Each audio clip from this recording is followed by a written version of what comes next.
It's time to talk sports. It's Hacksaw's Headlines, a panorama of the world of sports, stories, comments, and opinions. Touchdown, San Diego! Now, here's iconic sports talk show host Lee Hacksaw Hamilton and co-host John Riley. Who wants to talk sports on a Thursday? We do. Good afternoon, everyone. This is Lee Hacksaw Hamilton, along with my co-host John Riley and the Christmas tree in the background as we head towards a great sports weekend and obviously Christmas Day. We welcome you to our weekly Thursday podcast from our DIXIELINE Lumber and Home Center Store studios in San Diego. Our podcast, we're going lots of different directions. We want you to be part of the podcast. It's brought to you by DIXIELINE Lumber and Home Center Stores, 9 locations to serve you in San Diego.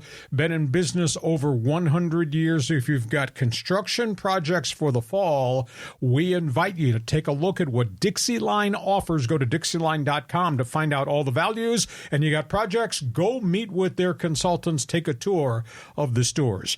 John Riley, we're headed towards Christmas Day. We're headed towards another great sports weekend. And we got a lot of topics on the table, but tell everybody about subscribing. Tell everybody about Fans Forum. Well, yeah, Fans Forum is your chance to get involved. And like, gee whiz, the last few podcasts, it's been so full of fans. So thank you for jumping in. If you got a question or a comment for Hacksaw on anything in the world of sports, drop your comment as in the live chat on Facebook or YouTube.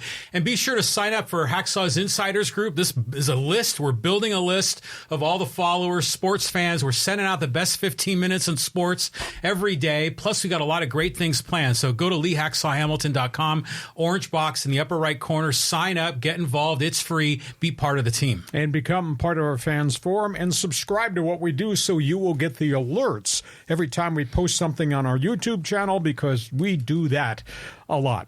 John, Monday is Christmas Day. We normally have bonus coverage on Monday. We're going to do something a little bit different. We've had a lot of people say, why don't you have a specialized show talk about this?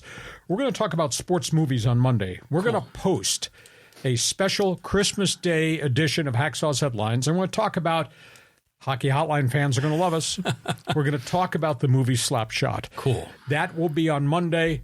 We will post it on Monday. Then I think we're going to spin back and we're going to do a bonus show on Tuesday coming off the great sports weekend. So, hey, you got time on Monday, Christmas Day, Christmas night. Go find us. We will post a look at the world of slapshot hockey, because I lived in that league, and all those stories, for the most part, are true. John thought it'd be fascinating to do a special thing, so we're going to do a Christmas Day podcast on the movie Slapshot, and then Tuesday we'll be back, I believe, for our regular bonus podcast. Right on, man. That sounds great. John, we've got a lot of topics on the table. You are controlling the list. Where do you want to start? All right, let's talk about the Padres. They finally got signed a pitcher here, YUKI Matsui. So the Padres finally dive into free agency. I think they've acquired a very serviceable guy. This is a very different guy. YUKI Matsui is a 28-year-old left-hander in Japan. He spent his entire career there for 9 years. They got him on a 4-year, $21 million contract. I don't know if there's some options involved, but at $5 million per season for a proven commodity, not bad. 28 years old, had 38 saves this past season for the Rakuten Eagles in Japan. The fact that he spent 9 years in Japan means there's no posting fee. They just sign him. Nice. If he had been a 24-year-old or a rookie, you would have to pay a massive posting fee. They get him for whatever the base salary is. Nothing goes to his former club in Japan. Those are the positives. The strange part of this equation, you gave this amount of money on a guaranteed contract to a guy that's 5'8", weighs 170 pounds, and throws max 93 miles an hour. Mm-hmm. That's kind of strange. Those are not major league statistics. But he's got 4 pitches. He's crafty.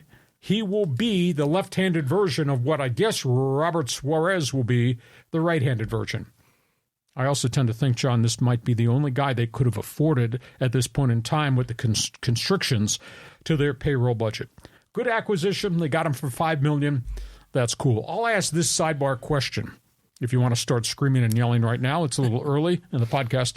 You know, the Padres refused to pick up the options that they had on Michael Wacha, who's 26-11 the last 2 years, or the option on Seth Lugo, who had a real good season as a starting pitcher. Those two guys wound up going to Kansas City for $16 million a year. $16 million seems to be the going rate right now for mid-rotation guys 3, 4, 5 in the rotation. So your reaction to the arrival of the left-hander, Matsui, and should the Padres have spent $16 million, if that's the price everybody else, including bad ball clubs, are willing to pay to go get Waka and to go get Seth Lugo? Should the Padres have paid that price? John, the floor is yours. This is interesting because, well, first let's talk about YUKI Matsui. Yeah, he's a little guy, and when I first saw the numbers, the ERA numbers were like really low. The guy sounds impressive, but 5'8", 5'9", I'm thinking that's like Billy Wagner, right? But exactly. Bill Wagner threw the hell out of the ball. This guy doesn't. This is 93 miles an hour. Yeah, so this is going to be the crafty lefty that's throwing all the junk. You hope. And maybe a nice contrast with Suarez and those 100-mile-an-hour bullets that he throws. So, hey, why not? This is not a bad pickup. I like it. He's not going to be a hater, that's for sure. But yeah, Waka, Lugo, those are the perfect back-end rotation guys. And now they all go to Kansas City. The Padres are the farm club for the Kansas City Royals. And Nick Martinez went to Cincinnati for the same dollar figure. Yeah, so that's the going rate for a quality back-end rotation piece. So what are the Padres going to do? Get a lower quality back-end rotation piece when this is all said and done? Well, they couldn't afford state-of-the-art free agency. They're getting him for $5 million. Maybe it turns out to be a bargain. I trust Preller because Preller's boots on the ground have uncovered so many players, including a bunch of them abroad. But at the end of the day, they might have the worst pitching staff in the National League West right now because there's a big question mark as to who Yu Darvish will be coming off the bone spur in the elbow. And does Musgrove hold up? Capsule injuries are a real problem. So I hate to say it, but their pitching staff looks wafer thin and with lots of question marks and very little money left in the checking account, and pitchers coming off the board at an amazing pace now. There's not a lot of quality name pitchers available in free agency. But I trust Preller because he's found players. I just don't think he has enough pitchers right now. Well, remember, historically, he would be quiet for a while, and all of a sudden it's Snell and Darvish and boom, boom, boom, signing these guys or trading for him in consecutive innings. When he had money in the checking account. Okay. Now, we'll see what happens. I mean, I think Trevor Bauer would be a great fit in San Diego, at least from a baseball perspective. Forget the PR side. But, I think a lot of those guys he sort of took a waiver on, that picked up that are 4A guys that are going to be depth pieces. I think he thinks maybe the boots on the ground maybe identified some of that talent. Yeah. Well, it has in the past. I mean, he got 3 pitchers from Japan. And I recall I said on KUSI at the point they were spending this money on Luis Garcia and Suarez, and I said, and Nick Martinez, I said, you're giving multi-year contracts at $5 to $7 to $8 million to these guys? Well, these guys worked out. Just like a year ago, Waka worked out, and so did Seth Lugo. It's one-year rentals. But it's obvious to me they don't have a lot of money in the checking account now to go get guys like that. We know who they could get that's cheap right now is Luis Patino. Yeah, but he's had elbow and shoulder issues. I mean, he just got let go, but, is he healthy? White Sox must not think so. They just let him go. Mm-hmm. Yeah, fair enough. Okay, but so that's where we are with Padre baseball looking under the Christmas tree. I'm not going to say it's a lump of coal, but right now they don't seem like they have a lot of gifts left to give. Let's go from that to 2 other teams we're always talking about. Yeah, the Dodgers and Angels are crazy off seasons for both clubs. Well, the Dodgers storyline right now is they got Shohei. Showtime, Dodger Stadium. And then the Dodgers made the trade for Glasnow. Big acquisition from Tampa Bay. So the Dodgers, this is interesting. The Dodgers have added an MVP in Ohtani and a front-of-the-rotation ace in Glasnow. And the only thing they've given up, aside from money, is Ryan Pepiot. That's the only thing they gave up. And they got 2 stars for 1 very good young pitcher. And they're not done because the Dodgers have made their offer to Yash Yamamoto. I'm led to believe it's a creatively packaged deal. My people tell me Yamamoto's people wanted 10 years. Nobody that I know of has given a pitcher 10 years. I'm led to believe the Dodgers offer is 5 years big money with options for years 6, 7, or 8. Or he can opt out, go back into free agency at age 30 again if his career is blossoming. But there's obviously big-time competition. So the Dodgers continue to put their money on the table. We'll see. The rumor mill is Yamamoto is going to decide by Christmas Eve, Sunday night. So we'll see what happens there. That's one story. The other story, they just continue to say stupid things. They, Angels in Anaheim, and the message they're sending to their fans. One of the columnists on The Athletic wrote a horrifically critical column directed at Angel ownership, Arte Moreno, that they had every chance on the Ohtani situation. And the condemnation is, look what you have delivered to your fans. Not only all this bad baseball, now how you acted in the Ohtani situation. Quote, I think the correct quote was, they had every opportunity. To sign Ohtani, did not. To trade Ohtani for a bonanza at the deadline, did not. To match the contract offer when it was $600 million per year in the 11th hour, they did not. And all they've done is sign 5 back end of the bullpen, 1-year rental guys. So the reality is, what are you giving your fans for next season after what happened last season? It was a very well-written column. It was brutally critical of Arte Moreno. Merry Christmas to the people in Orange County. And they're not spending any money. And I don't care how many press conferences Perry Manassian holds. If all he's going to give us is the same pablum, oh, we're committed, and the owner will give us money. Well, hell, we're almost through free agency, and I don't see any key acquisition. Now, the wild card is Blake Snell. There has been talk between the Angels and Blake Snell. Snell has not gotten what I think are mega offers yet, but that'll change by Christmas Eve if Yamamoto signs somewhere else. Are the Angels going to dive in and get Blake Snell, a.k.a. Scott Boras' client, at a mega price? So we'll see if there's still something happen out there to solve all the mistakes that the Halos ownership has made and how they've responded and how they're treated. I mean, I was so offended at Manassian's press conference last weekend after Ohtani went to Dodger Stadium. He said, life goes on. Not with any quality, not on that roster. If I was an Angel fan, I'd think I'd really be up in arms. So, John, your response about big money versus no money. Well, do you think Arte Moreno really wants to win?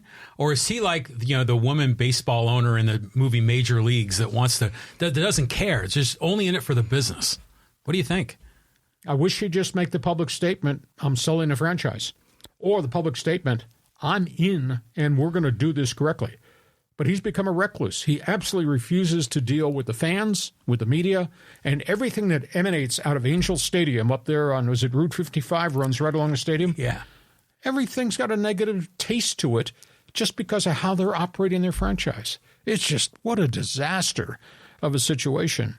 Now you got Mike Trout there by himself with a bunch of AAA players and an injured Anthony Rendon. What kind of franchise is that in a major market? Yeah, it's just really curious. So is it just being completely and utterly inept, or is it that they don't really care about winning? They just want to maximize the bottom line. But as a fan, if you're a fan of the Angels, it's like Arte Moreno saying, I don't care about you. If you show up, great, we'll take your money, but, I'm not going to spend it.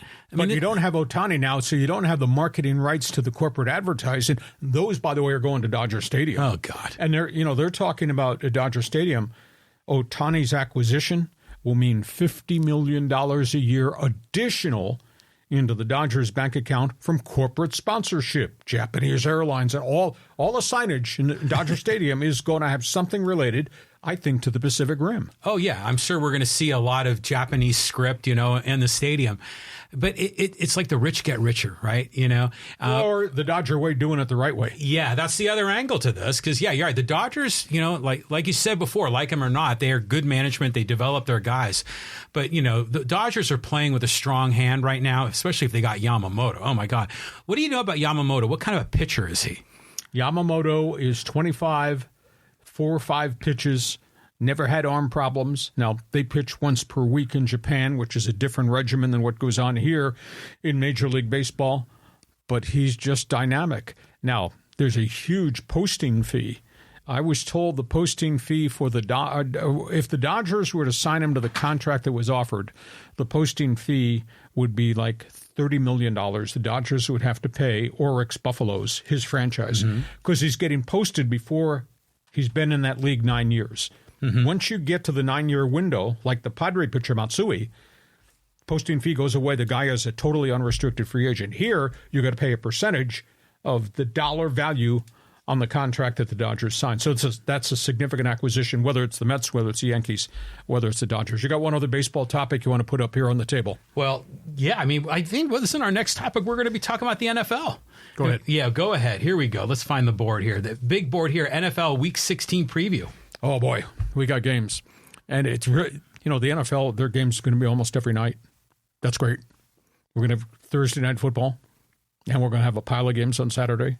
And then we got Christmas Eve games, and then we got Christmas Day games. Oh, my God. So just tell the wife, open the presents early, give me the eggnog, stay out of my man cave. Is the Monday night just the NFL Monday Night Football, or do they have like other games during the day? Oh, plus all the NBA games, too. Yeah. Oh, my gosh. So you told the wife, just don't bother me in the man cave. Exactly. Okay. Let's talk. Chargers, Buffalo. I guess there's a couple different storylines here. Buffalo is fighting for its life in terms of home field advantage. And, if you got to go play in January in Buffalo, that's a huge advantage to the Bills. Bills been hot. Bills have been cold. The Chargers, I just don't know what the emotional state of Charger football is right now, John. The aftermath of the horrible battering they took at the hands of the Raiders.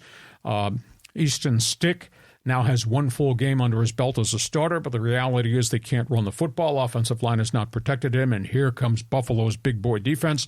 And by the way, there's Josh Allen. 377 yards per game for the Bills are going down the field. They got an awful lot of firepower. James Cook all of a sudden had that unbelievable all-purpose yard game last weekend. This is going to be hard for the Chargers. And the question is, what is their emotional state after the firing of Brandon Staley, after the whole world is of the opinion you bleep and quit in the first and second quarter of that Thursday night horror show loss to the Raiders? So what is the mindset of Charger football? This is the wrong team to be playing at the wrong time of the year without Justin Herbert. So this is not good. We got the Raiders, Kansas City.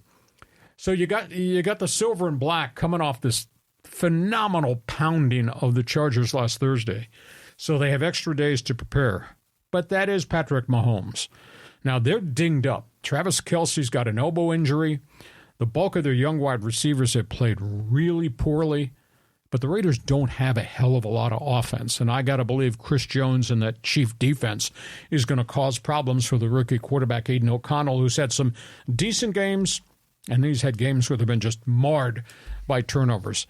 Antonio Pierce, he's playing to try to keep the head coaching job on a permanent basis. And the blowout win over the Chargers, that was a positive to his resume. But if they get blown out by Kansas City because they can't move the ball against Chris Jones and Kansas City defense, they got a problem. Third game, Dallas. Boy, that was some beatdown they had. Dallas, Dak Prescott, quarterback rating 105. Miami, Tua, quarterback rating 104. Tyreek Hill back in the lineup after missing last week with an ankle. This is going to be a really, really good game. Cowboys could not protect Dak Prescott last week. I mean, he just got overwhelmed, and it was really stunning to see the Cowboys play that badly. But I think Dallas bounces back, and Miami's defense is not Philadelphia nor San Francisco's defense. So I think Dak and the guys, that's going to be a fun throwing contest. And then the other game, Baltimore. That is Lamar Jackson. Baltimore, that is a defense that's got 51 in quarterback sacks. And that's San Francisco. That's Brock Purdy, your guy. That's Christian McCaffrey, possible MVP. That's George Kittle. That's Deebo Samuel. That's Brandon Ayuk. That's a complete football team. Baltimore, San Francisco is just, I'm sorry, it's not going to be sexy. It's not going to be neon lights. It's going to be gutter ball. It's going to be a back alley fight. It's going to be a brawl. So we got two really good games as part of the Christmas weekend of NFL games. Dallas, Miami, Baltimore, San Francisco. And John Riley, broadcasting from left field with opinions, says, well, there's a lot of great games. I mean, yeah, that Niners-Ravens is going to be fabulous, like a Super Bowl preview potentially. You know, I'm kind of hoping Antonio Pierce has a few tricks up his sleeve. I mean, wouldn't it be great if the Raiders kind of came up and knocked off the Chiefs? Because the Chiefs, even what you're saying, Kelsey's hurt. He wasn't the same in the game last week. He dropped some passes he normally catches. So those guys aren't right. But the Dallas-Miami game, is that in Miami? Yep. Okay, so now Dallas, right? They're bad on the road, or at least they're not as good on the road. So that'll be a one that I think Miami could be a statement game. Here, I'm going to tell you about the traffic jam here. Do you have any of those orange, yellow sleeves that traffic cops use out in the middle of the intersection? Yeah. All right. We have 3 teams tied for first place in the AFC South. Whoa. That's weird. We have 7 teams, 7, fighting for the wild card spots in the AFC, separated by 1 game. 7 teams fighting for wild card spots in the AFC. Holy moly. You got Dallas, Philadelphia, and where they are in the NFC East. You got Tampa Bay, New Orleans at 7-7, tied for first in the NFC South. And in the NFC, 5 teams are 7-7. So we got 3 weeks to go, and we need orange sleeves to sort out the traffic jam. Everybody fighting for these wild card spots. And this is the epitome of what the NFL is. Everybody's got a chance to kick at the can at the end of the season. You know, I look at the standings. I'd say there's probably 5 teams that have separated themselves from the rest of the pack. Mm-hmm. But, man, there's a lot of teams in the pack wishing and hoping they're a wild card team. I love this part of the season because, you know, you're watching like the pregame shows. Back in the day, it was Brent Musburger or it was Chris Berman. And it was always, if this team wins on the road and that happens here and this happens there, then this guy gets in and all these possibilities. And I eat all that up. I love that. And I remember my wife would be like walking through the living room and she goes, this drives me crazy. I hate it. So, but this is a great time of the year, you know, for all those possibilities. But the Rams, the SoCal Rams, they're still in the mix, right? Yeah, they're fighting for their lives. You know, Thursday Night Football, New Orleans. Won't be pretty. Derek Carr, Matthew Stafford. Somehow, some way, Sean McVay, he'll be sending me an email saying, shut up in San Diego. I guess we're not 4-13, Hacksaw, are we? But they've done quite a job developing young guys, and they've really been injury-free, where in prior years they got hurt by significant injuries virtually everywhere. But as long as Matthew Stafford is standing up and Kyron Williams, the rookie from Notre Dame, carry the ball, and 3 or 4 wide receiver tight ends, they're pretty doggone competitive and kind of dangerous. Now, are they going beyond the wild card round if they get to the wild card? I don't know. Yeah. But, hey, to be sitting there at 7-7 Thursday night game with 3 weeks to go and they're part of that traffic jam, anything possible. Okay. Right on. We go from that.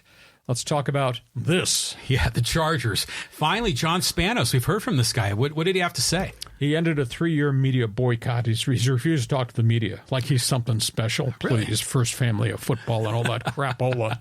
John Spanos spent an hour talking to the L.A. media, talked a lot, said nothing. He made all these generic comments. We're going to reevaluate our hierarchy. Oh, yeah? You're going to hold somebody named Spanos accountable for what the hell's happened to this franchise?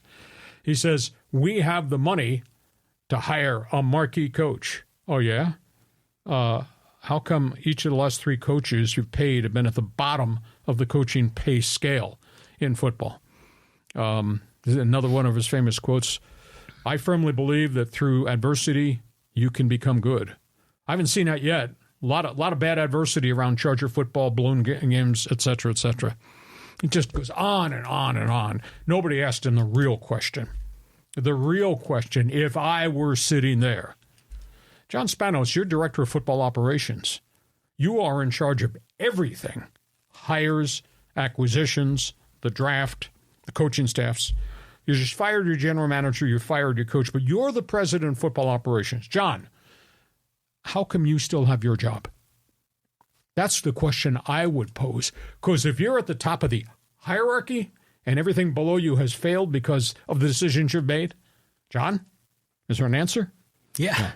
That's the question he doesn't want to hear. That's probably why he was hiding from the cameras for 3 years. Exactly. And, how many professional sports teams where their president or president of operations doesn't talk to the media? That's usually a signal that there's problems, that they don't want to face the scrutiny, and that they don't have an open relationship with their fans and with their local beat writers. So every signal coming from the Chargers is negative. And he says money's no object to hire a new coach. Yeah, money's going to be an object. Money is an object next year as it relates to the salary cap. The national media is writing the exact same thing I've said. You can't have this many players making over $30 million per year against next year's cap, even though the cap is supposedly going to rocket to like $240 million. But they've got a lot of guys earning north of $30 million. Some of those guys are probably going to disappear, and I don't know whether that's the injury-prone Joey Bosa or whether it's the bad breaks that all Mike Williams has had, or maybe they're going to just restructure down contracts. But if you restructure down the contracts to keep everybody, you're pushing that restructured money into the following year. You're still credit card bill. Yeah. You still have to pay it if not in 24, in 25. So, and I think the most galling part is, aside from what the First Family Football did to San Diego's 55 years of loyalty, the other galling part about Charger football is they've gone 89-95 with him as president of football ops, with Phillip Rivers and Justin Herbert as your starting quarterback. Unbelievable. It's not like 3 Mile Island where nobody's left and there's nobody there. Yeah. He had 2 superstar quarterbacks, one that's a proven commodity, the other's proving himself to be the commodity, and they're 89-95 under his leadership. So I ask you the question, John, how come you still have your job? The answer probably is, thanks, Dad. That's exactly what it is. I'm sorry, if you want to throw a 15-yard penalty for me targeting him, yeah, I'll take the 15 yards. Mm-hmm. Well, like you say, there's salary cap problems, but I'm questioning how much they're going to pay a head coach. Mm-hmm. Because if Harbaugh came rolling in, he's going to be expecting, $10 million a year at least. Exactly. When he gets exiled from Michigan, by the way, which is now firmly under NCAA investigation for 2 major violations, just notice of allegations came to Ann Arbor yesterday. Mm-hmm. So Harbaugh might be exiting. But is he coming for $4 million? No way. No. And is he coming if I got to work with that guy? Because I guarantee you, whether it is Belichick or Harbaugh, they're going to want player personnel power. Right. And the power has always gone through, thanks, Dad's office. Yeah. No, that's a recipe for disaster right now. Okay. So if you stand too close to me, you will get radioactive poisoning when they throw the yellow flag at me for targeting the Chargers organization. Okay, here's a question. Fans Forum chat box is open. You're a Padre fan, you're a Dodger fan, you're an Angel fan. Join us. Like or dislike the Chargers, we want to hear from you. Because when we're done debating here, you're going to join us at the table. Fans Forum is coming up. Yeah, react to me. So Fans Forum coming up. You got a chance to get involved. There's a lot of dudes that have jumped in here, man, like Willie and Steve and Neil and Hugh and Dale and Angel. A lot of regulars are here in the group, but we're going to get you all involved in Fans Forum. Sidebar, one of these days, I don't know whether it'll be a regular Thursday or a bonus Monday, we're going to sweep the desk clear. Maybe we should just do one day of strictly Fans Forum content. And not a bad idea, just open the phone lines, man. Everybody's entitled to an opinion, even if it might be wrong. But anyhow, Fans Forum at the end.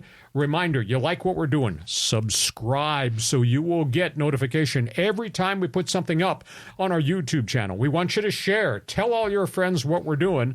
Want you to join Hacksaw's Insiders Group. Go to my website, LeeHacksawHamilton.com. There's a big orange box right on the homepage. Register so you'll get all the information about all the things we're starting to do. And we got some kind of unique things planned, we believe, sometime in the month of January. So just join, and it's absolutely free. There's nothing in the freaking world that's free except joining our website, becoming one of our team members. John, we're getting to halftime. Before we do that, let's talk about DIXIELINE Lumber and Home Center stores. Proud sponsor, have been with us for over a year.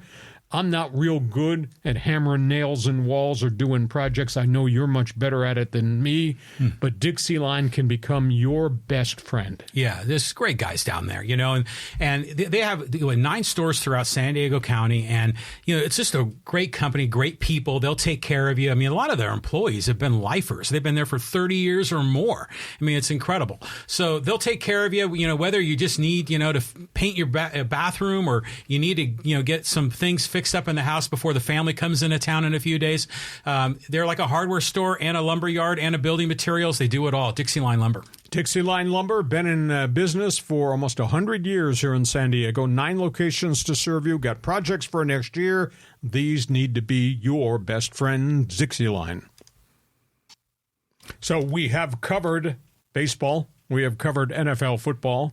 Let's jump to the other street corner. We got college football to talk about briefly. Yeah, San Diego State's had a heck of a run here with these recruits. It's been an amazing 3 weeks for that guy. I'll tell you what, Sean Lewis has done a unique job. He has just been rated the #1 recruiting class in the entire Mountain West Conference. And it's weird because all these schools have lost their head coaches within about a 2 or 3 week span. And San Diego State's the one that jumped in first to hire the right guy, and he has hit the floor in terms of recruiting. He signed 25 already, 11 transfers, 14 high schools. He's saving 6 scholarships for what he thinks will be the spring portal. There'll be a second era in which players can go into the portal after spring football. So he's going to save some. You got 2 marquee quarterbacks. We talked about Danny O'Neill, a high school kid from Indianapolis who's enrolling, will be here in January and be here for January 21st meetings and when the off-season weight workouts begin, and then obviously be here for spring practice. A.J. Duffy, transfer Florida State. He's got a couple of years of eligibility left. He walks in. All 4 quarterbacks that were on the roster at the end of the season who are eligible to return, they're all coming back. He got 4 wide receivers. 2 of them were starters at other places that caught tons of passes, one from Portland State. He got a tight end from Colorado. He's got a tight end from a junior college ranks out here, Butte Community College. He's only got 3 offensive linemen so far. I think there's probably another group coming maybe when we get to the spring portal. And he signed a bunch on the back end defensively, a total of 6 or 7 linebackers, and got a bunch of athletes in the secondary. So I think he's taken a step forward. I know it all looks great on paper. They got to do it on the field. Spring football is going to be so critical because what they're doing is so different than has ever been done here before in terms of we're going to throw 40 passes in a 15-minute period in practice. 40. So he's got to get these kids geared up for the wear and tear it's going to take to run Aztec Air, play fast. So that's going to be fast. Spring football is going to be hugely important in terms of getting them on the field, getting the system ingrained, and keeping them free of injury. So I think at this point in time, I'm really impressed. I don't know if Aztec fan, I don't know how many of them out there, how impressed they are with what he's done, but this will be very, very different. Yeah, it's very interesting because so many are leaving in the portal. 21. Yeah, which was, we talked about that, but now all this talent coming in, and I remember just on Aztec Twitter online, these fans were furious with Brady Hoke, because the whole program was going downhill. They weren't really recruiting top talent. People kept saying, get a better head coach, get an electric, well, you've been saying, get the electric offense. You have something to sell, but a new coach can reinvigorate the recruiting. And we are seeing it now, but wouldn't it be something if we can go back to the days of Marshall Faulk when you were broadcasting the team and have guys going downfield? Who was the other guy? Darnay Scott. We had a bunch of really good receivers back then. So it's got to be done on the field. Again, they got all these names on paper and these guys have accomplished some things other places, but now they're going to have to teach them. It's going to be very different. It was weird because yesterday morning, I was trying to think. I went to another Sean Lewis press briefing at San Diego State, and it was really weird.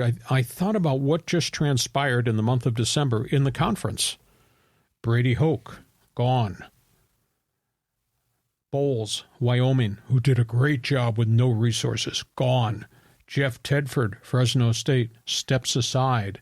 Then the coaching changes where they weren't having a lot of success, be it New Mexico, be it Nevada, Reno, etc. And it just dawned on me that the veteran coaches who had had a lot of success, Boise State included, gone, couldn't adapt to the change. I mean, I think it's a very tough job right now to be a head coach because transfer portal, NIL rules.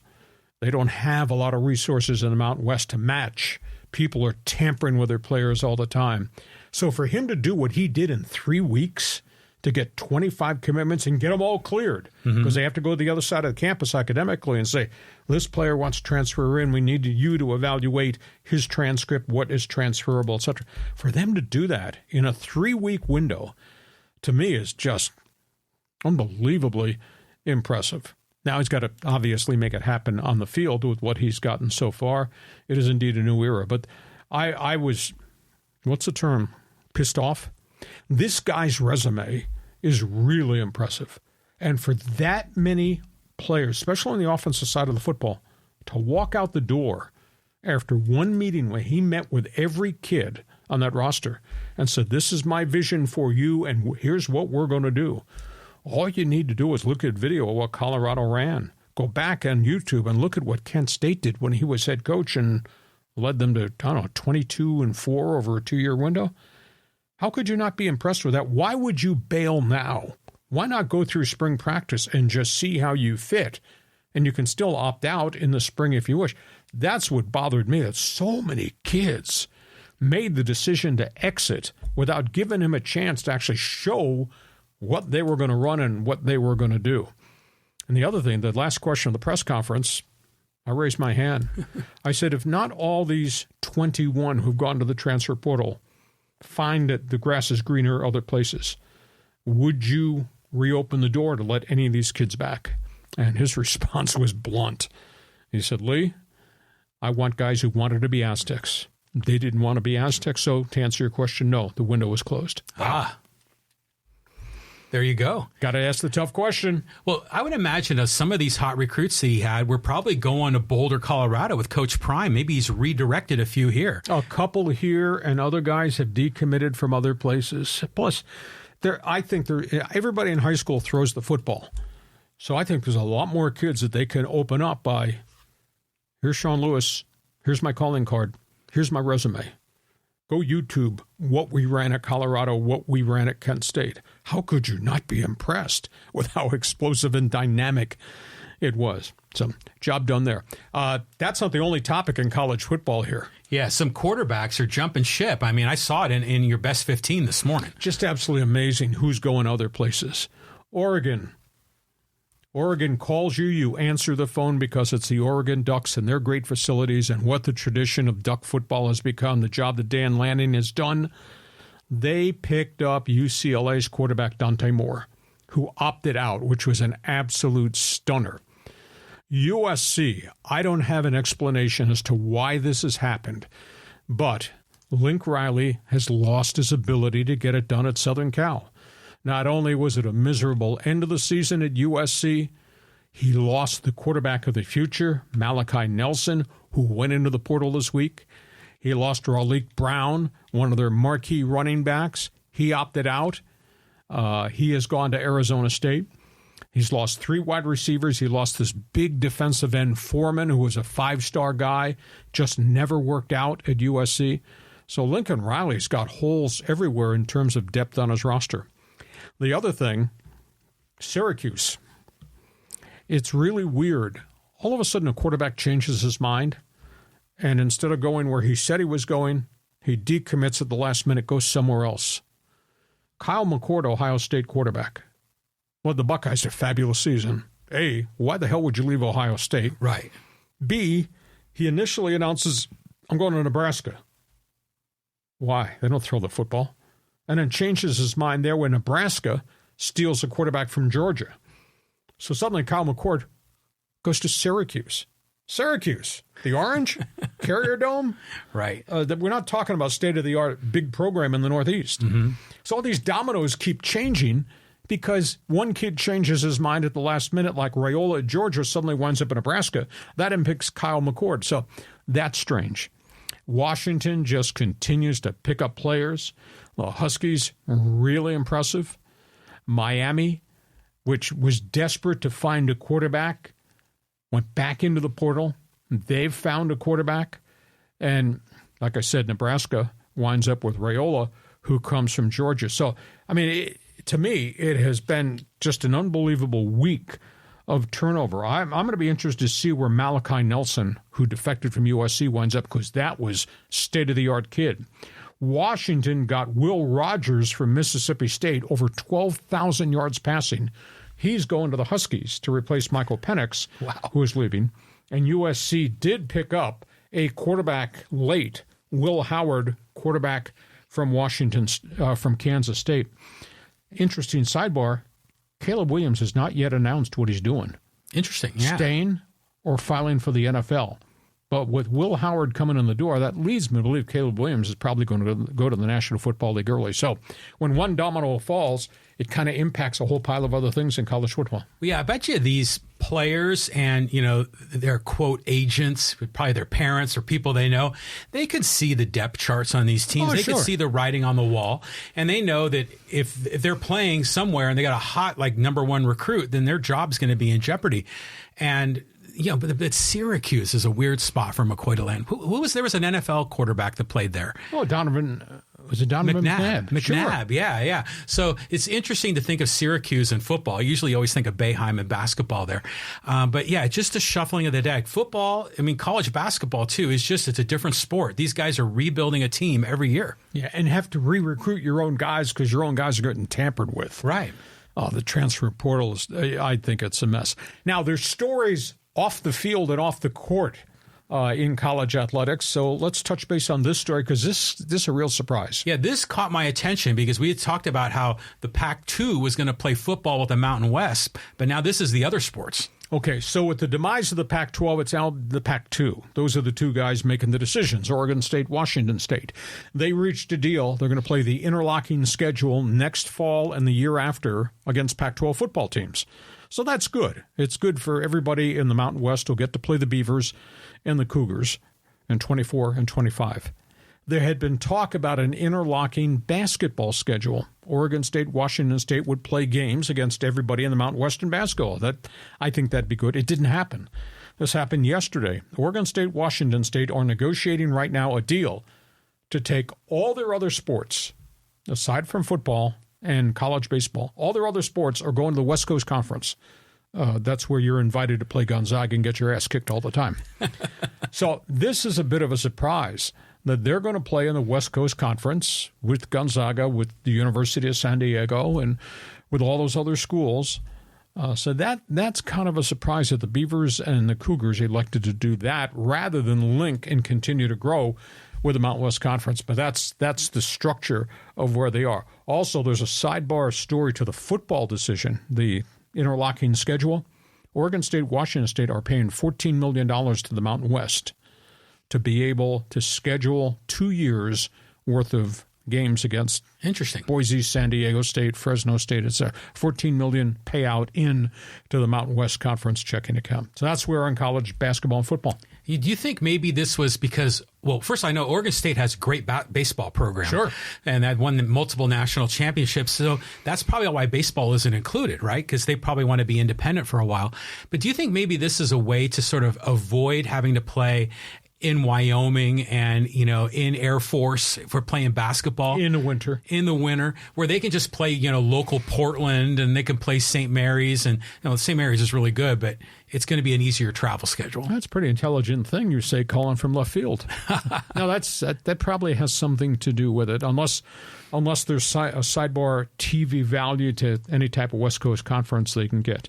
Okay, we go from that. Couple of other quick topics on the table. Yeah, the PGA LIV there's always news with this, and boy, the fans on YouTube love chiming in on this topic. Okay, here's the background. As you know, the PGA and the LIV, Saudi Public Investment Fund, are negotiating. They have a December 31st deadline to talk and get this merger deal done, and it's been really quiet.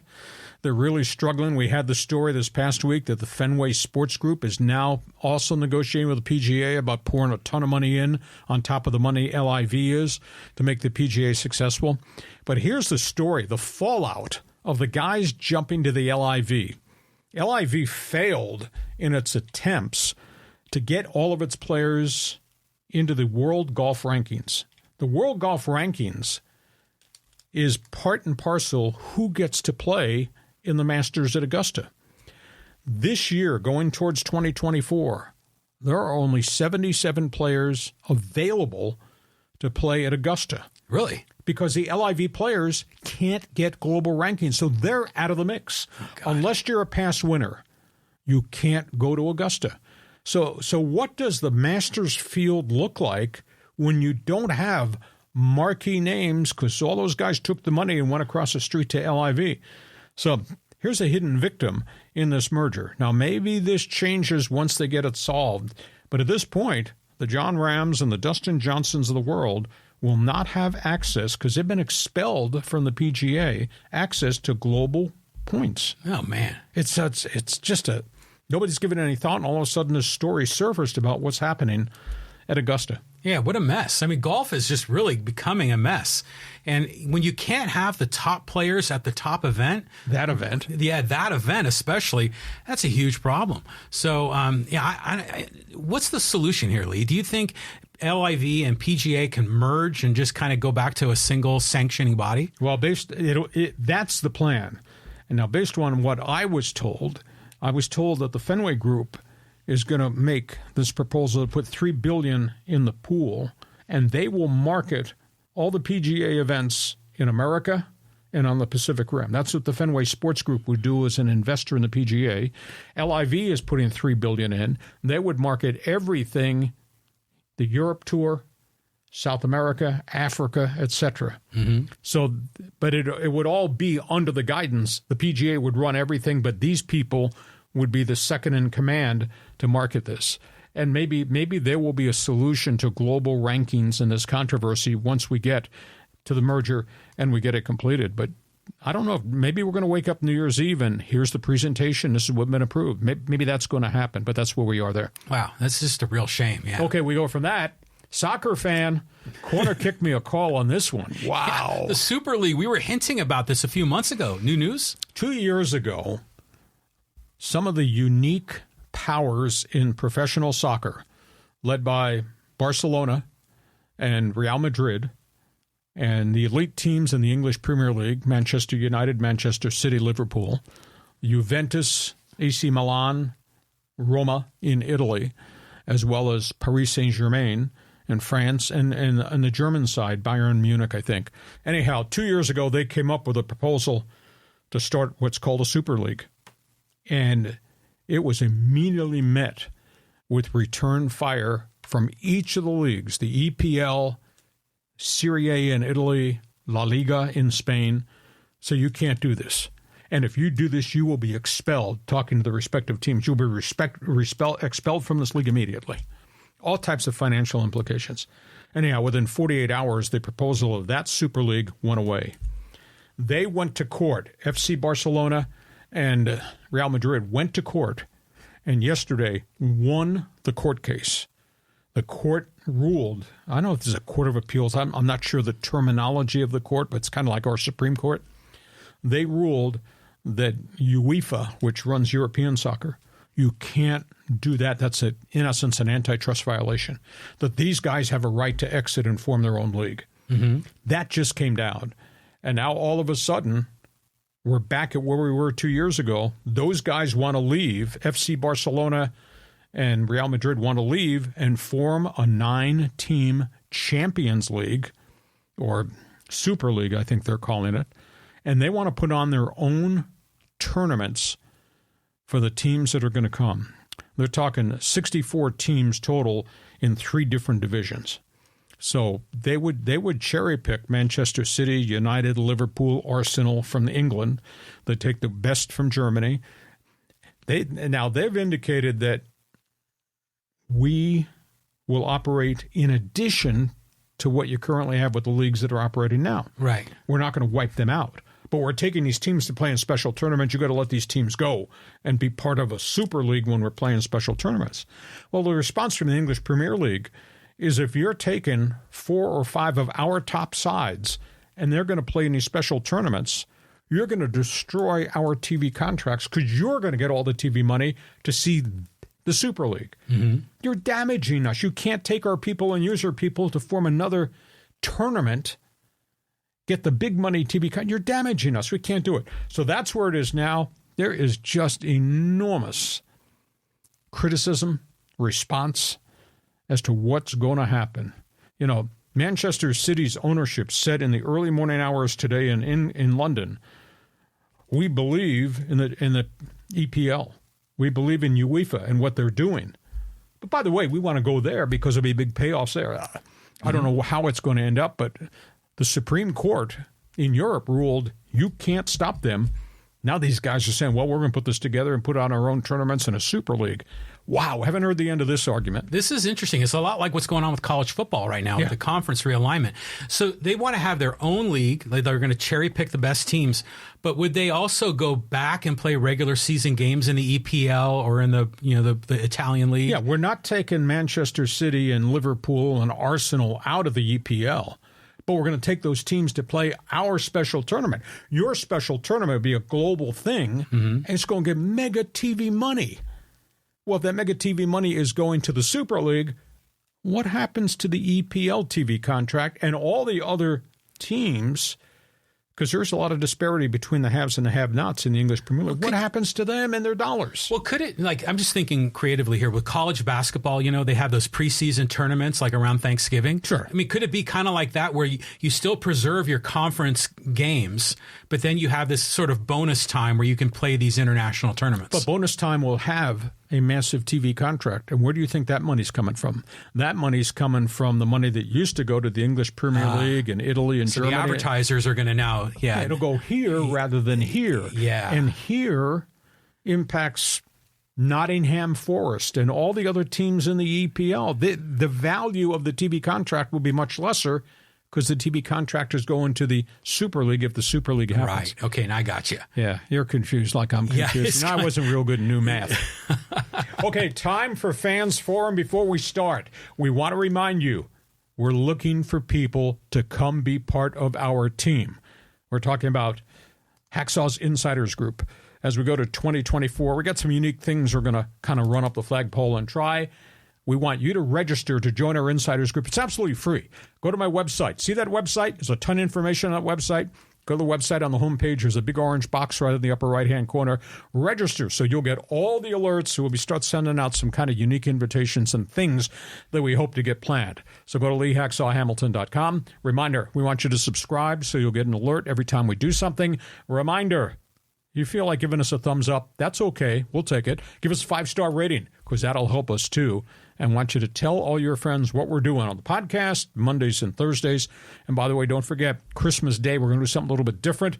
Monday bonus podcast will be a look at one of the historic sports movies of all time, Slapshot, for all the people on our hockey hotline, because I lived in that league. I know about that story. John, I told John about it. He said, we've got to do a special show. Yeah, for sure. So Monday, that'll be the present from us under your Christmas tree, a podcast about the movie Slapshot.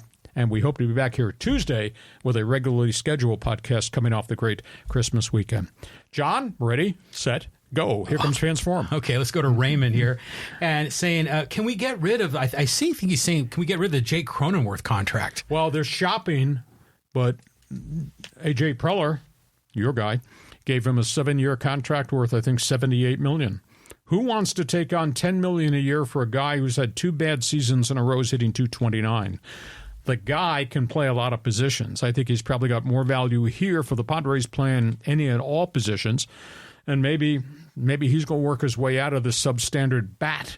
He's had 2 years in a row in which his numbers have really dropped. But you give him a glove and go play a ton of places. So I don't know if they can trade him for a pitcher.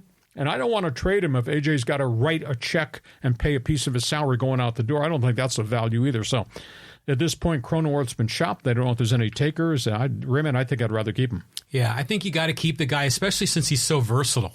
And they got holes all over the place. You could plug Cronenworth wherever you want. But that contract did seem very unnecessary at the time. At that point in time, like a bunch of the other contracts were... You kidding me? Yeah. That's just, I mean, we all love Jake, and he's a great guy, and he was a surprise, when he kind of landed here with the Padres. But yeah, I mean, there's such a mess they got to unravel there. On we go. Let's go here to Neil, and he says, to be a fly on the wall at that reunion last night would have been amazing to hear all the stories. We were, and I posted today, if you go on Twitter, just go to Hacksaw 1090. They took a team photo of us, all the guys. There might have been 35 guys and women. We all worked together at 690, 1090. And at the bottom, I said, team photo, Christmas party, San Diego Sports Talk, and they put an asterisk. By the way, we all worked at 690, 1090 for Clear Channel iHeartRadio, and we all got let go. So we had everybody was roaring today on, but yeah, a lot of friends, and we all aren't working there anymore because somebody in management decided to let us all go. But it was really fun. Yeah, I saw the photos on Facebook, and it's just a lot of great people there, like John Quintera, and I saw Scott Kaplan in the photos. So it's just a good group of guys, and the women too. I mean, it just seems like it's a fraternity, even though everyone's kind of doing their own thing now. Yeah, everybody's gone lots of directions. I told one of my friends today, gee, I wish Steve Hartman were still living in San Diego because he would have been fun, and Philly Billy and, the late Chet 40. We could have swapped some more stories along the way. Okay, let's go here to Willie. And he says, Ohtani said he wanted to win, basically eliminating the Angels. He was going to go into L.A., just use others to up the price. 2/3 of the teams can't even bid on these guys. Put teams in a division based on payrolls. Well, this is the end result of what John and I have been preaching, that there needs to be strong luxury tax, and we do have that. There needs to be a floor to spending. As much as you might be Padre fan, Dodger fan, Mets, Yankees, Red Sox fan, the rest of it's not good for baseball. Look at baseball. How many haves are there versus how many have-nots? I mean, I just think the disparity of those who have money to spend wild amounts and the amount of money can be spent by other people, it's terrible. The only solution to that is a floor to spending. If you're taking revenue sharing in all these small markets, Pittsburgh, Kansas City, Detroit, Baltimore, they're taking revenue sharing. You have to spend to a threshold. Maybe it's $120 million. Luxury taxes starts at $237 and goes high, well beyond that. But if you had to spend $120 million in each of these markets, because you're getting revenue sharing, and they're all making money, if you had to spend it, that would mean, John, veteran players would go to Pittsburgh, Kansas City, Detroit, Baltimore, Miami, whomever, and they'd have better teams. And if they have better teams, that's good for all of baseball. Is it not? Mm-hmm. Well, Kansas City just signed those Padres pitchers. Yeah, but for years and years and years, Kansas City's put garbage on the field because they refuse to spend. Now, everybody thinks it's great they got Michael Wacha and Seth Lugo, but, where you been the last 5 years while you've been raking in all this profit sharing and the TV money and whoever shows up at Royal Stadium? Well, imagine if they had $120 million floor. That was the minimum.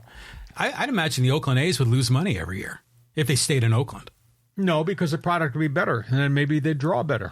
Okay. But, I mean, I can't imagine their revenues exceed $120 million now. You put a good product on the field? Okay. Well, you're getting $120 million because you have to spend $120 because you're getting revenue sharing. Right. And you're getting your cut of the TV pie. But you're making the owner spend it on the mid-level veteran guy who can help. You'd think the A's would be better if they had Michael Wacha and Seth Lugo? Yeah, they would be. But imagine if those guys got hurt and then you got a minimum you got to hit and the fans say, oh, screw it, same old Oakland A's. Okay, well, baseball would be better if you did it my way than the way it's being done right now. I got a friend in Pittsburgh that stole my phrase. He's a beat writer, and he asked the question in an article in Pittsburgh, how come the Yankees and the Dodgers and the Red Sox and the Mets go shopping at Neiman Marcus, and the Pirates shop at Dollar General? And that's what small market baseball's become. Yeah, it has. Because baseball's allowed this to happen, and the union has allowed it to happen. You would think the union would want every mid-level pitcher to have multiple choices as to where to go. And if we had a floor to spending in which the Pirates had to spend $120 million, I'd direct my second-tier starting pitcher who can still pitch to go to Pittsburgh, and that makes the Pirates better, which is better for the fan. No, it is, and here with Willie saying that about 2/3 of the teams aren't even in the mix. I mean, that's like 20 of the 30, right? But if that has been $120 million because they took all this revenue sharing and the TV contract money, they'd be better teams. They would be. Yeah, I mean, there's no doubt that for the players, it would be way better. Because, there's only so many places that Soto or Ohtani can play. So, I don't know. The Dodgers are playing with a strong hand right now, aren't they? Tony Clark could argue with me, but I'm a talk show host, and the head of the union's bleeping wrong. Let's move on. Okay, moving on. And this is from Steve, and he says, I want a top draft pick. I think he's talking about the Chargers here. Well, I hate to say tanking, but if you tank, you're going to get it. I think the Chargers, as of the debacle in Las Vegas, now have the 8th pick in the draft. And they still got to play Josh Allen, and they got to play Patrick Mahomes. So it is conceivable. It's hard to believe the Chargers might be 6-11 or maybe even 5-12. Mm-hmm. It's conceivable. I'll be intrigued to see what happens on Saturday. Do they mail it in? Do they show up? Can they ratchet this thing up for this coach, Gift Smith?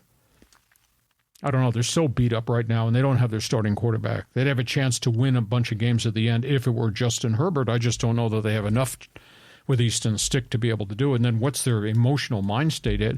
I mean, that was the worst beatdown I have ever seen in modern day. I didn't see much of the Miami New England game or the Miami Denver game when it was 70-20 the second week of the season, but this was terrible. Well, let's just say, for example, John Spanos gives you a call. It says, Lee, man, you're a great guy from the Chargers history. Oh, he wouldn't say that. Yeah. And he says, we're going to hire you to be our GM. We're going to give you player personnel control. We're going to let you dictate the future of the LA Chargers. What are some of the top 2 or 3 things you would do? Well, you continue to draft athletes because athletes win games. Mm-hmm. You need, obviously, I'd do an evaluation of their training staff. Are they doing the right things for these players? Because they have such a siege of injuries 3 years running. I've never seen it. And then I would be bold. I would go into the marketplace during the season, and I would plug in and find some guys that make a difference. I told Tom Telesco, because he's ultra-conservative. He's by the book. He's always done it this way. Well, you haven't won or come close to winning very much. But I told him, I said, well, I was the voice of the Chargers. When we had that run to the Super Bowl, we had the Sayals, and they traded for Stan Humphries. But they needed short-term veteran leadership from guys who could make a difference for one season. And you go back and you look. They traded for touchdown Tony Martin. They traded for Stan Humphries. And those were shorter-term rentals, but those guys were players. But they needed help. And they went into the marketplace, and Bobby Beathard rented Stan Brock. Had been in the league forever, massive right tackle, firebrand of a personality. They went on the waiver wire, and they signed 2 free agents, defensive linemen. I call them tons of fun. Reuben Davis, Sean Lee. Yeah. Made a huge difference in front of Sayal, who was directing, and Rodney Harrison on the back end. Those type of short-term rentals. I'm not saying you go into the marketplace and you get assholes, but there are guys you can rent for 1 year, might be playing for the next contract, that could come in there and maybe make a difference. And as much as I like Telesco, he didn't do that because that was off the charts. That was off the page. Bill Polian, who he was a protege of Polian, never did that in Indianapolis, never did that. Well, you got to do that because that either buys you time, buys you insurance, buys you leadership.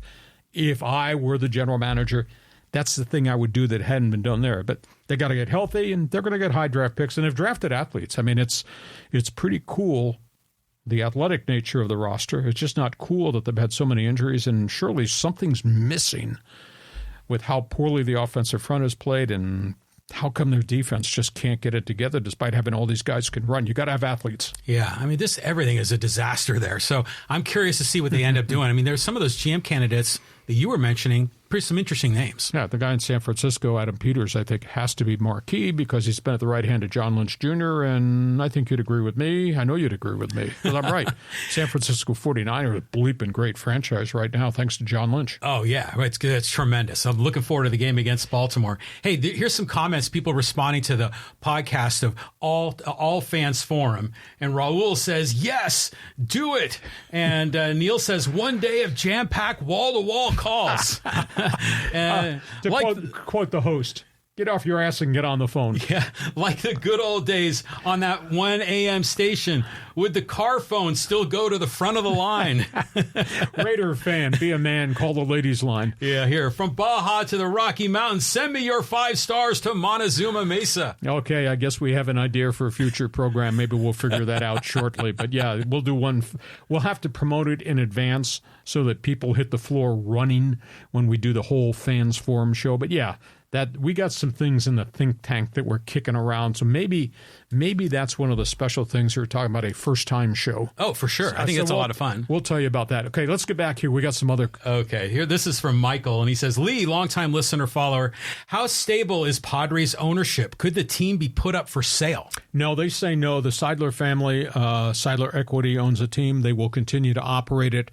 The only thing that is different, obviously, is the price tag is coming down on the payroll. And I think this is a combination of the contracts that A.J. Preller gave out, and it's the reality.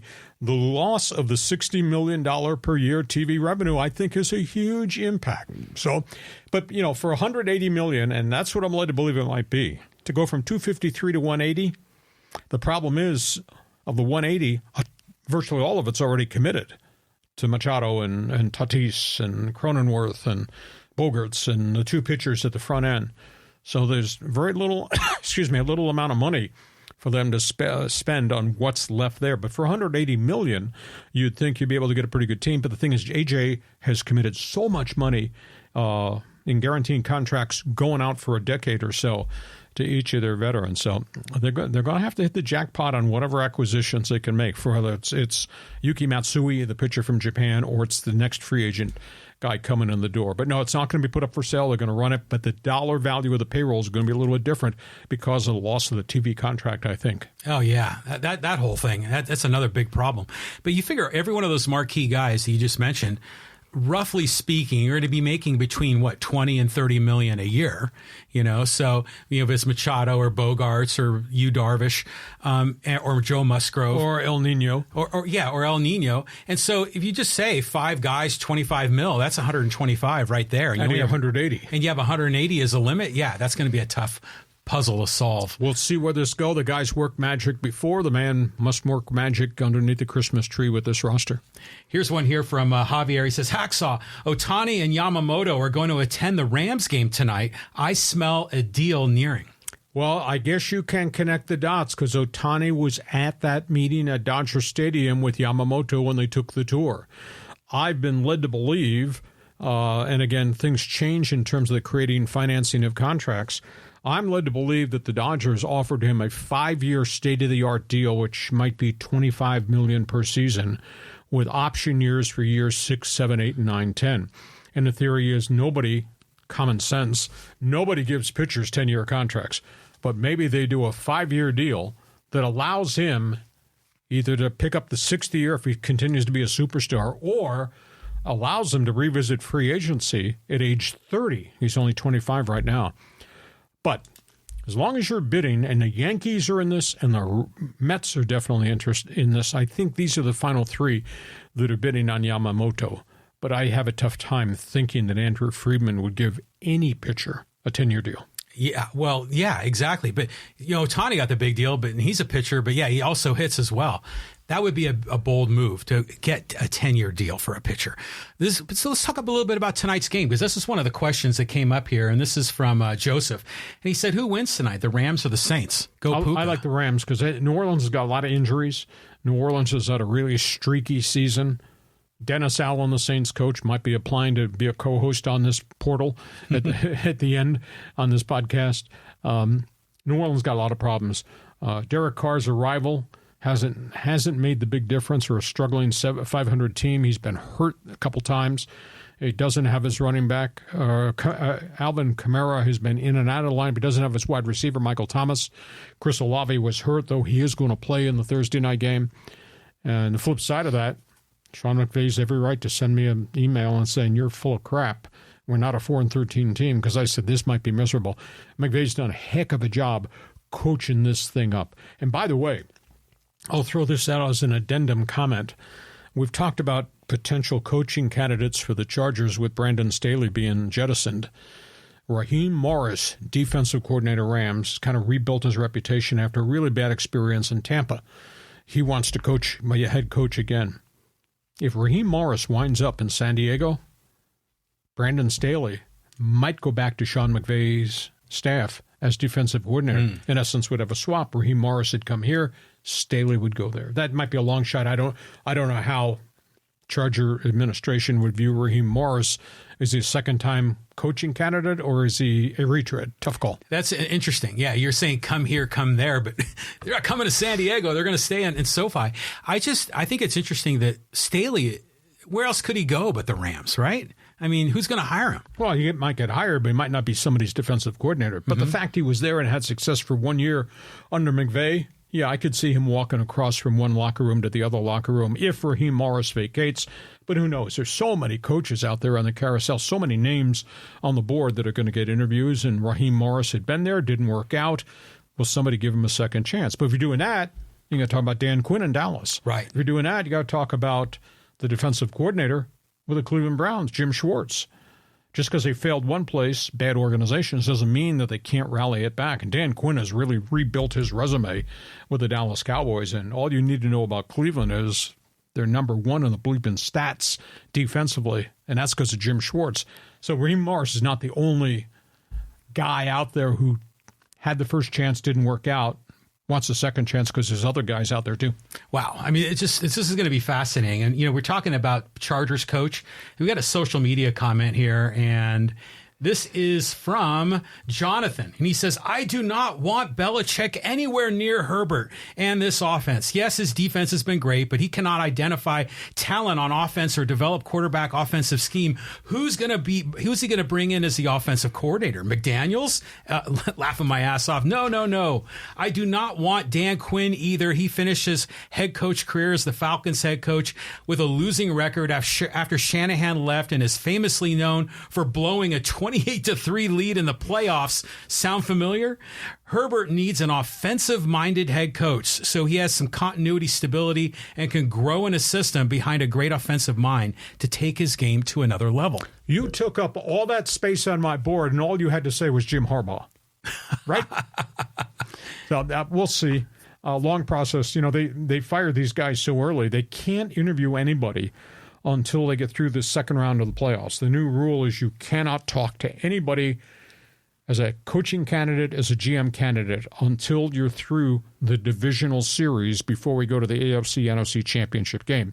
So, we're talking here at least 5 more weeks before they can actually go through the interview process. But, Jonathan, all you need to do is put Jim Harbaugh at the headline. You don't need the rest of the rhetoric, but that's okay. Well, especially with Harbaugh now, those Chargers becoming a real deal. It's almost like when the coach at SC went to go to the NFL in Seattle. Pete Carroll, yeah. So I kind of see that happening, right? Well, you need to get on your cell phone and find out when the connections are for the flights out of Detroit coming to Los Angeles. Exactly. All right, here, let's get a couple more comments here. Let's talk a little about Aztec recruiting.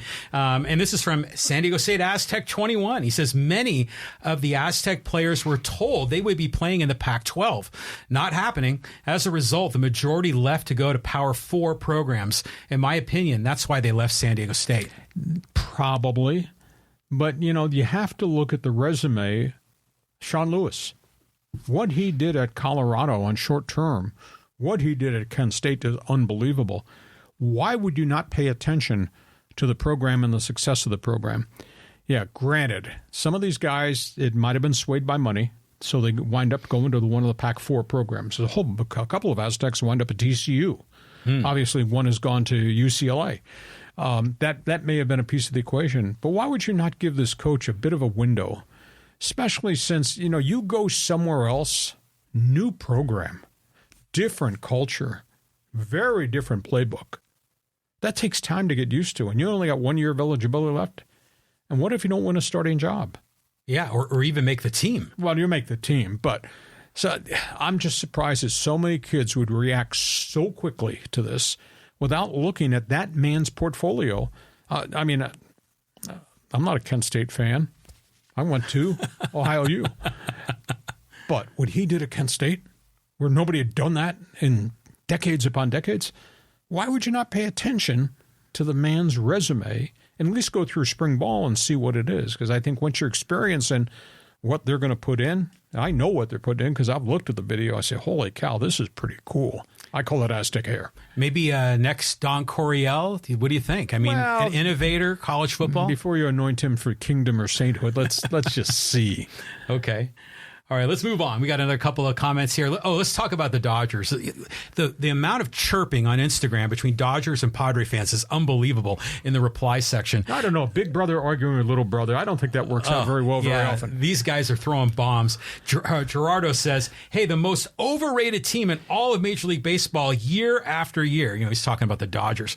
Their columnists, their broadcasters, national media, and most fans are nothing short of arrogant. The Giants, who have won 3 rings these past 14 years, are not even 1/8 as arrogant as they are. 1 ring these past 43 years. 2020 was really short season, and 1981 was a short season. Want respect? Come back down to earth first. Oh, Dodger fan throwing Molotov cocktails at Padre fan. Love the rivalry between the two. Big difference, obviously, in money.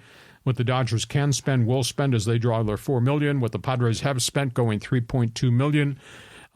If you develop it in the farm system, the Padres, I will say this, and that's why I would not make any trades now involving anybody in the minor leagues. The Padres farm system at AA and A looks really deep. And maybe within a year, we're going to have the Robbie Snellings and the Dylan Lascos and the Sam Zavalas of the world here at Petco Park. But to get from this point to that point, when those kids arrive, if they stay healthy, etc., it's going to take some time. But hey, there's nothing wrong with having a little hate come playoff time. No? I love the rivalry, you know, and granted, we're the little brother in San Diego, you know, the legit rivalry is the Giants-Dodgers. But, you know, it's just good to have some of that smack talking, you know, I like it. Oh, social media is just so out of control. It's unbelievable. So here's another comment, and this I think is worth talking about because UCLA lost to Cal State Northridge last night. And this is from Granab, and he says, during last year's NBA draft, it was reported that NBA teams are aggressively looking overseas for players, you know, just like UCLA. What reasons were given? American players are soft and narcissistic. Kids today are because of parents today. Well, there's a better breed of athlete in Europe. It's an amazing breed of big men that are being groomed in these academies in Africa. They're great players, and if they qualify academically, I guess they have a right to take a scholarship offer from UCLA. Are there less players stateside? I don't think so.